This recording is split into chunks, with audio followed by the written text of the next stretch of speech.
I want to ask one more question, which relates back to this idea of publish imperfection, which was, and this is probably going to be a hard or difficult question, so apologies in advance. How did you know that the book was done?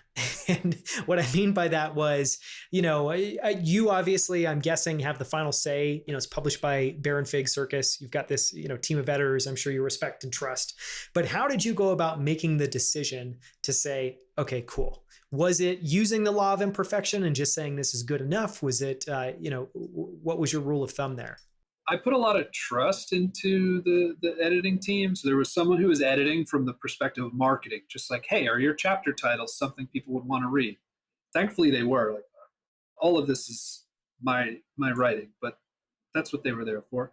And then someone was sort of a developmental editor along with another developmental editor.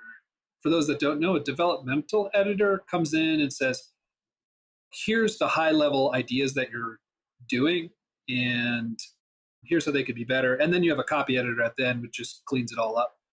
I put trust in them, but also, and I put a lot of trust in them. They're wonderful to work with and definitely would do it again. Also, I kind of was just like, I really want this out by the holiday 2023. I want to be done with this. 2022, I'm sorry. I want to be done with this.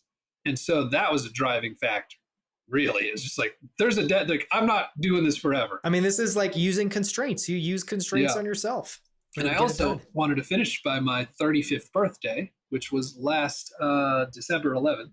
And so, congratulations! My first draft. Thank you. So I was like, all right, first draft's done by my birthday. That's my gift to me. And I hustled the last 2 weeks. I got like 3 chapters in 2 weeks, which, because they were so difficult to find stories, was quite a challenge.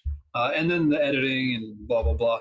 But to me, I think it really is good enough. Like, I can eventually, I put this out in the world. I could, if I want to, make a second edition. And I got to the point where I was just diddling with things that no one's going to know but me. And I, being so familiar with the process, I sort of just knew this is the time to make sense.